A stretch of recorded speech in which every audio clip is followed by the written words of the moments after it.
Hey friends, so today I just wanted to talk about dependence and God. From an early age, aren't we told that dependence is kind of bad?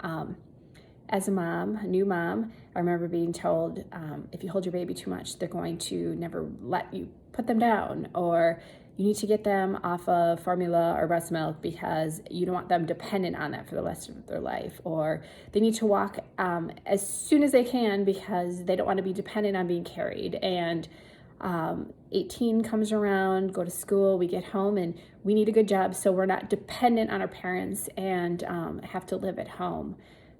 So from the get-go, dependence, it becomes like an ick word. We don't want to be labeled dependent. Our culture is so independent, don't rely on other people, or it's weak if we have to rely on other people. And so we have a culture where everybody is supposed to be independent, but yet we are struggling with addiction to pain medications, addiction to alcohol, drugs, gambling, sex, and what are we doing with those? We are becoming dependent on them. And why? Because God made this deep longing in us to be dependent on Him. We try to shove all these material things, all these things in life into a God hole, and they don't fit. They never fulfill us because our dependency is supposed to be on God. I've been reading in 2 Corinthians 12 verse 7, and it's kind of interesting here. I'm going to read it to you. So this is about Paul. And Paul had said that he had received revelations from God. So to keep me from becoming proud, I was giving a thorn in my flesh, a messenger from Satan to torment me and keep me from becoming proud. 3 different times I begged the Lord to take it away. And each time he said, my grace is all you need. My power works best in weakness. So now I am glad to boast about my weakness so that the power of Christ can work through me. That's why I take pleasure in my weaknesses and in the insults, hardships, persecutions, and troubles that I suffer for Christ. For when I am weak, then I am strong. And my footnotes in my Bible says that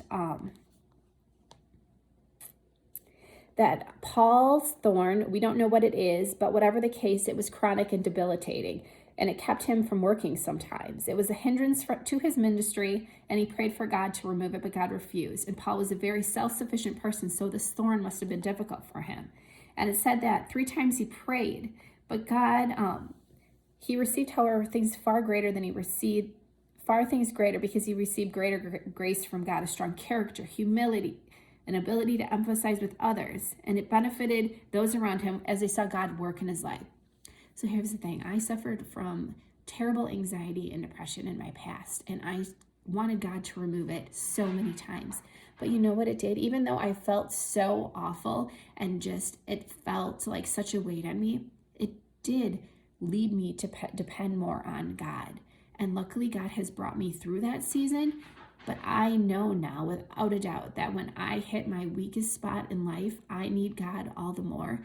So as somebody who lives in this culture where independence is something that is sought after and what we're told, dependence on God is really a beautiful thing, because you know what? Everything else in this world is not stable, is like shifting sand. So when we build our life on this rock, we can go through anything because God promises to be with us. So today I'm talking about dependence and why we needed to depend on God, because you know what? He's the only thing that is steadfast and sure, and He won't let us down. So that's a little bit of wisdom that God gave me today. So I hope you enjoyed it.